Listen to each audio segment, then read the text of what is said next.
All right, so obviously big game this weekend in search of the top four race. Tottenham against Leicester. And when Tottenham usually play Leicester, usually goals amongst it. If you bring up that graphic, the kind of head-to-head between Spurs or the form, all right. The form, Leicester, Jekyll and Hyde team at the moment. Spurs, also a bit of a Jekyll and Hyde team at the moment. In terms of the way Leicester... You just don't know what kind of team Leicester are going to put out this weekend. Obviously, they drew 1-1 last night in the Conference League semi-final against Jose Mourinho's Roma.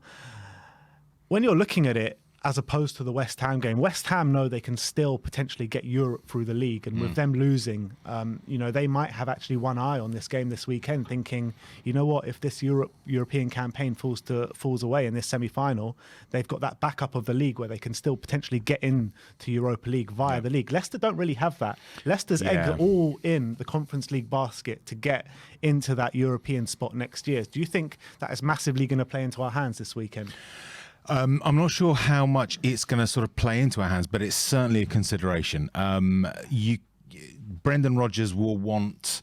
he will want in his third season to make this statement. I think there are question marks over him as a manager longevity-wise in terms of being able to stay at a club and be effective for long periods. If you look back over his career, it's been quite short-term in terms of his appointments. But again, that league consideration is also a factor in what Leicester are going to do. Whether that means that they will field a deliberately weakened team is questionable. We don't know because, again, what's going through Rodgers' mind. But it could be a factor or an advantage that we can take. That will be an advantage for us this weekend potentially. Yeah. It always has to play like Spurs and Arsenal both going for the same prize, and on the weekend they both have the teams that are in the middle of European. Yeah. So it's just crazy the way things work out sometimes. But when you're looking at the head-to-head between Spurs and Leicester, there's always goals. This game always throws up goals. Earlier on in the season, Bergwijn scoring 2 in the last few minutes. And I thought, people say that we got lucky that game because of the way we won the game, but ultimately we actually played them off the park that day, didn't we? We did. It really was a case of two individual moments where it was like the mistake they fully capitalised on. And funnily enough, in a similar fashion that we've been doing up until the last couple of games. We hurt Newcastle, we hurt Villa when they showed just the tiniest little bit of vulnerability, and we took full advantage. That's what they did to us up at their place. The thing that I'm keen to see this weekend is Harry Kane, because he loves scoring against Leicester, absolutely loves scoring against Leicester. Ironically, I believe he was on loan with them at some point in his career early on as well, so maybe that's it. Let's see if he can actually start getting back on the score sheet, because it's been barren for him for a few games now, and it's worrying. But Spurs-Leicester is always high scoring. Very rarely do we see, if ever, I can't even remember a dull sort of 0-0 or 1-1 draw or anything like that. I think it's going to be a bit of a ding-dong. The hope is that we can get back to winning ways, because we've sort of stuttered a little bit the last couple of games. I mean, it's imperative to get back to winning ways, because if we win on Sunday, that automatically straight away puts pressure back onto Arsenal. Absolutely. They play directly after our game, and obviously their fans will have the keen eye on the Spurs game earlier on. And if we put Leicester away convincingly, how much pressure does that put on Arsenal later on in the day? I think a fair amount. The key here when it comes to that pressure is the age of Arsenal's squad. It's a very, very young squad. They're not necessarily been in this position much themselves. Yes, obviously they have lifted trophies in the last few seasons. I'm not going to deny that. But it's a different prospect when it comes to the league. It's a different proposition when you have, after this game, you've still got games to go. It's not like a one-off in a trophy where you're through to the next round. I think it's something to consider, but we still really need to focus on ourselves more than anything else. It has to be a case of Spurs going out there and playing because we want to win the game.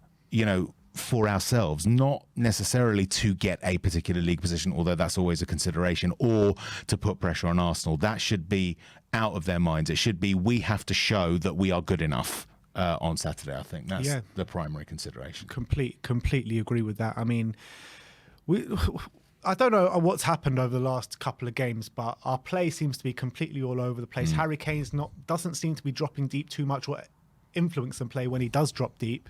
Our attacking play, it seems to be completely disjointed.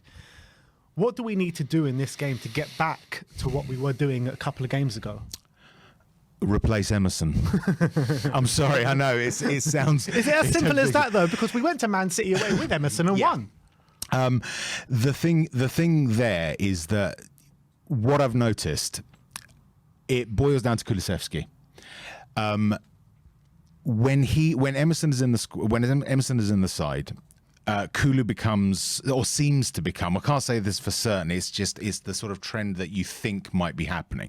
He doesn't seem to be as effective because he's worried about what's happening sort of behind him or to his right flank. It also has an effect on Romero's play because you can also see that he's got one eye on what's happening on the right flank to sort of cover for Emerson's weakness.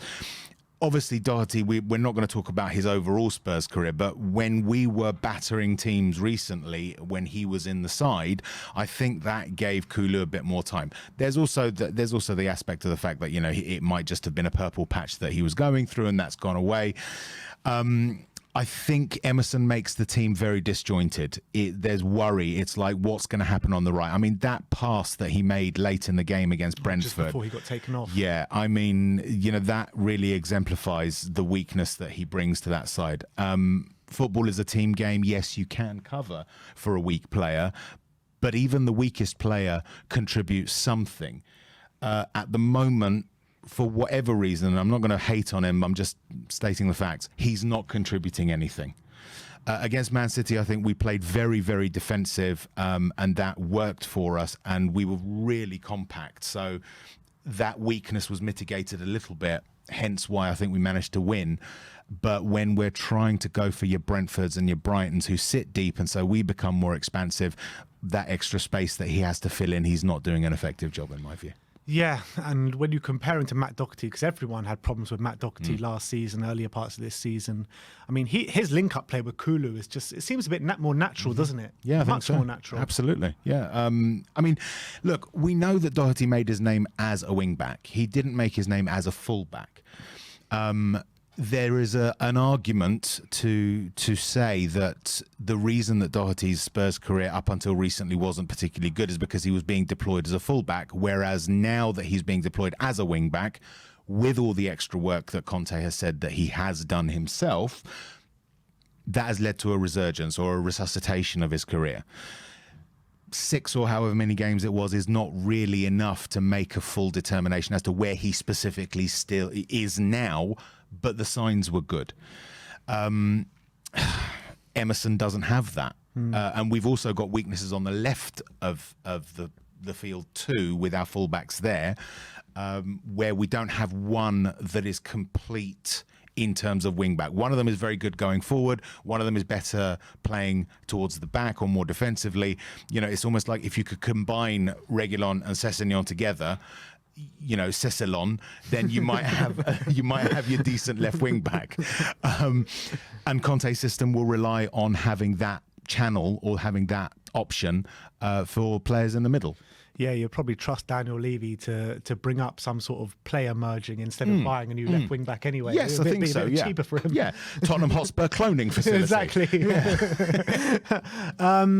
But how do we go about this game then? You know, you talk about Emerson. First of all, with Emerson, do you think that his flaws are something that can be coached into him, or do you think it's more or less you just get rid this summer? I think it's both. I think you can coach it into him, but you can't coach it into him quickly enough for him to be a realistic option next season. I've said it before, Spurs should not be a nursery club. We are not a club in which players come to develop the fundamentals of their game. By all means, have players that develop. We've had players that have developed. Bale developed, you know, from a left back that we lost every time he played, not because of him, that's just coincidence, I'm saying, to being a world-class player, truly world-class player. Modric, likewise, he came in as this promising deep-lying midfielder and became a world-class player. But both of those players had a good fundamental basis when they arrived. Emerson right now doesn't seem to have what's required. And for me, I hope he does. I hope he has a successful career. I hope he becomes a established, great fullback. But I don't want my club to suffer while he gets there. Agreed. Is the key. I completely agree. And, you know, there's a clear blueprint when you look at the last three games, even with the first half of the Aston Villa, even the first half of the Newcastle game. I mean, there's a clear blueprint of how teams are combating Spurs at the moment, packing the midfield, 2 or 3 men on Harry Kane at all times, pretty much. Do you think Leicester follow that blueprint? And if they do, how do we work around that? And who would you like to see at right wing back?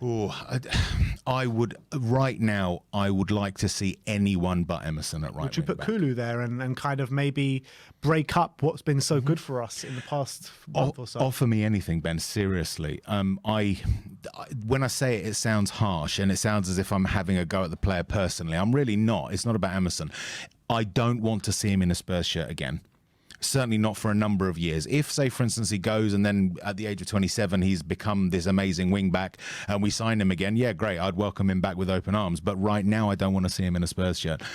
If you said to me, the lineup comes out on Sunday and Kulu's at right wing back, Bergwijn's at right wing back, Mora's at right wing back, even Reguilón or Sessegnon's at right wing back, I would be happier with that than with Emerson. I think Leicester will probably try and play the game that Brighton and Brentford have played with us. And getting around that, you need something effective on the flanks. You have to. So that if Kane gets marked out of the game at points, you've got another outlet. You've got another outball. Otherwise, all that will happen is that the defense will sort of will shield the goal. You know, we've not been shipping goals, thankfully. At least that hasn't been happening. They will shield and the goal. They will have their midfielders with Bentancur and Højbjerg in front of them doing the same thing. But then where do you go? You just recycle the ball between that back five, try and play an out ball forward, which, doesn't come off because Kane isn't there and the other two are too far advanced. You have to be able to rely on your wing backs to provide that release of pressure.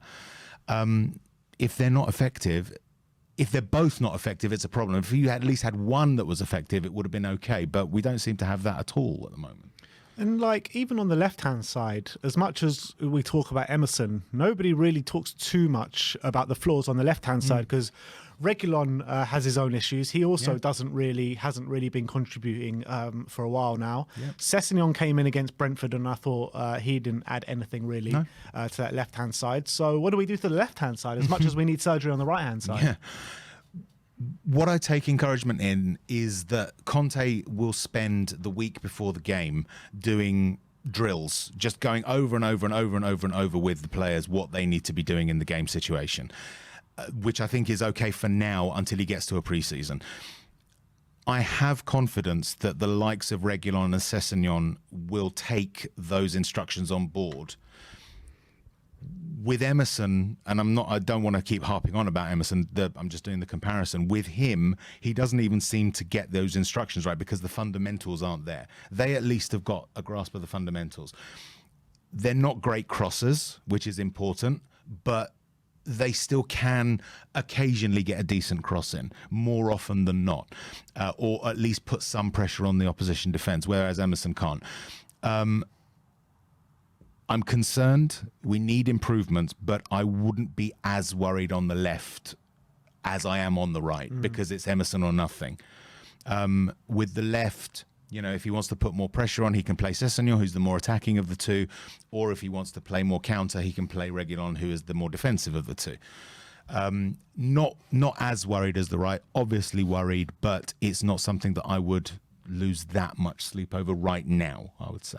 Fair enough. And I'm not sure if you've watched too much Leicester over the past couple of weeks, but They really are very much a Jekyll and Hyde team. They've been struggling with injuries all season. Brendan Rodgers have got this knack of, having a really strong start with a club and then maybe falling off a bit. He did it at Liverpool, doing it again at Leicester. I'm not sure if it's to do with Brendan why they've fallen off or just because of the mad injury problems they have had in defence this season. But they are in a European semi-final this season, so you've got to give them credit for that. Yeah. But how do we combat this Leicester side? And I personally think it's going to be a much changed Leicester side, and I think that they're going to put all their eggs in the Conference League basket. They know they've got a very tough tie next week out in Rome against the Jose Mourinho side, who was really doing the shithouser at the best yesterday with Roma. So how do we combat this Leicester side? And I personally think it should be a bit of an easier game with the fringe players coming in for Leicester. Yeah, if that's what they do, I think so. But as you say, they are very changeable. You don't know which Leicester is going to turn up, even regardless of which personnel they play. This, I think, is a bit of a hallmark of a Rodgers side, is that when he first arrives, he instills this confidence in them and everyone's sort of hale and hearty and is enjoying life under Brendan. And then around the third season, things start to become a little loose with him. We saw it at Liverpool. I don't think we got the opportunity to see it at Celtic because he was poached by Leicester, but I think that it probably would have happened. We saw it with Swansea. He started really well and then things started to fall away. What Leicester will turn out, this is probably one of the hardest games that to analyse for the whole season because it's late in the campaign. There are other considerations at play. Form will be a factor to consider, and the changeability of Leicester will also be a factor. With my faithful hat on, it's like, yeah, Spurs are going to batter them 4-0, but the realist in me, the pragmatist, will say, who knows, really. Who knows? Yeah, no, I completely agree because it's such a big week for Leicester. I just don't think this is going to be on the top of their priority list. Like I said before, I think for them to qualify in the league, for Europe through the league, is just pretty much all done. As opposed to when you look at the other game, Arsenal-West Ham, because West Ham lost last night, they had all their eggs in the Europa League basket. But because they lost last night, surely a few doubts are going through their mind thinking, you know what, if we lose this game against Frankfurt next week, we can be out of all Europe completely together. So they actually got to look at this Arsenal game and think, we need to get something out of this game in case we do lose next week, because all the season could completely fall apart. You'd certainly hope so. They've got Wolves breathing down their necks. West Ham have achieved this season. You have to give them credit for what they have done.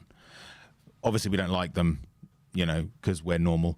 But they've done well, and they should, this weekend, go all out for the 3 points. They shouldn't be thinking about what might happen in Frankfurt next week. It should be a case of we need 3 points. We have to at least make sure if we don't win a European trophy this season, we're at least in Europe next season. Given their start, given how well they've done up until this point, it would be an utter waste for them to throw it all away betting on a single result against Frankfurt next week. So that's the hope that they will give Arsenal a challenge and demonstrate the brittleness of that Arsenal squad, because I still believe it's there. Yeah, but we all know the way West Ham think about us and the way we think about them. I mean, I wouldn't put it past their fans to just want them to lose this weekend anyway, just to screw us in the back. Yeah. But I did enjoy watching that game last night, I'm not going to lie. If you bring up the star men for Leicester, obviously you got Jamie Vardy and Maddison. Who knows if they're going to play or not.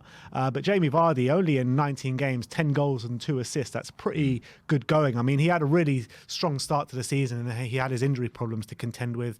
And James Maddison as well, who's had a pretty strong season by all accounts, 8 goals and 5 assists. Yep. Apart from these two, are there any other danger men for you for Leicester? I don't follow them that closely, but I can't think of anyone off the top of my head. Possibly Tielemans, but he's funnily enough, like the club he plays for, a bit Jekyll and Hyde. He will do some amazing things and then do something ridiculous, like give away that third goal for us when we played them. Vardy and Maddison are the threat. it's clear as day. Vardy has come back from injury. In 19 appearances, 12 goal contributions. That's a really good return, especially for a player of his age. He doesn't seem to be showing any signs of slowing down, which I thought might happen by this point. Apparently not. Maddison makes them tick. Yeah. He is a supremely good midfielder. Those are the ones to worry about. Yeah. They will probably keep their sort of counter-attack philosophy. That's sort of how they like playing, because they want to exploit Vardy's pace. Whether or not that will give us opportunities or not, I don't know, because we're not doing wonderfully well when we're given space. We like to be compacted and then spring. Whether it will turn into that, I don't know. They've also obviously got good young players: Dewsbury Hall, Harvey Barnes. Harvey Barnes not on that list. I mean, I do suspect that Harvey Barnes could be rested because he is a very important player for them. Dewsbury Hall's a player who's had he did play last season and a couple of seasons ago as well, but I think he's had a somewhat breakout season this year, and I really have been impressed with the way he plays his football.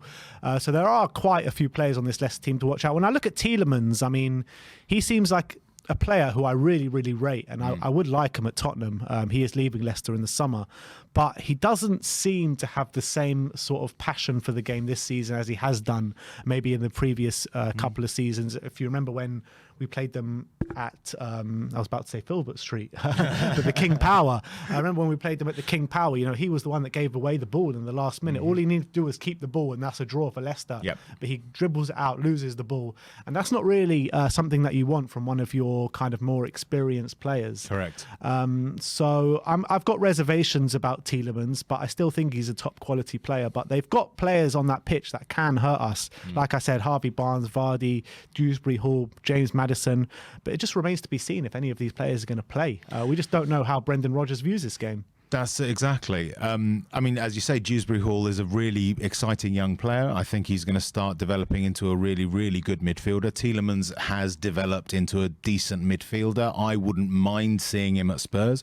I would be interested to see what Conte could do with him development-wise, and how he could potentially contribute. This is, again, we keep coming back to it. Which Leicester is going to turn up? Which Leicester is it going to be? Which Tottenham are going to turn up too? Absolutely. In a way, it's like two very, very similar clubs. It's a case of what mentality is Tottenham going to show on the field on Sunday, and also what mentality are Leicester going to show.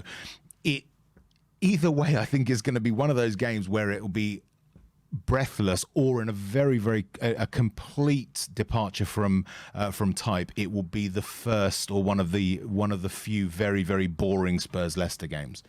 I think it'll be the former, though. Yeah, I can't see it being a boring game. I mean, No. when Spurs play Leicester, there's always goals. Always 3-2 in the last game, Yep. 4-2 in the previous game, 2-0, 3-0, 2-1 to Leicester. I mean, I remember going the back end of the season, we beat them 6-1 at the King Power. There've been such great games between Spurs and Leicester over the years, haven't there? Yeah, even going back to the 60s and the FA Cups. Yes, it's true. It will be. I think I agree with you. I think it will be a proper sort of competition. It will be a real contest. When we played them at the King Power, it was sort of, we went ahead. It was 2-0 or 2-1, and we looked comfortable. It was 1-0 up, and then we looked comfortable. We didn't look to be in any danger, and then suddenly, two quick goals in succession by them, and it was turned the whole game on head. And then we did the same back to them. It's going to be. I predict it's going to be a very exciting game. There's going to be goals. I reckon it could turn into another 3-2. Interesting. Is that your prediction? That's not my prediction, but I can see it happening. Having said that, what is your prediction then? I've got to use my I have faith hat. That's this one. And I'm going to say 4-1 Spurs. Sorry, 4-1. Bob, I know I'm stealing your prediction, but yeah, I'm going to say 4-1 Spurs. Wow. Who's going to get the goals? Kane will get 2, Sonny will get another one, And let's play a wild card and say Bentancur for the fourth. I like that. I think Bentancur as well. I think his performance levels has slightly dropped over the past couple of games, but that kind of is expected when they're completely outnumbering us in midfield. So it's very hard for him and Højbjerg to really progress the ball through the midfield when they are packing the midfield. But my prediction, I'm going to go 3-1 Spurs, just a level below yours. A little bit, yeah, absolutely. So yeah, I'm going to go 3-1, and I back Kane to get back on the score sheet as well this weekend. I'm going to get him for 2 goals, and as well, I'm going to go for Sonny. I'm not going for a wild card, so I'm just going to go for those 2. That's why you should say 4, because then you've got a wild card as well. All right, 4-1, just for you, Bob, just for you. So anyway, that's our score predictions. That is our match preview for the game this weekend.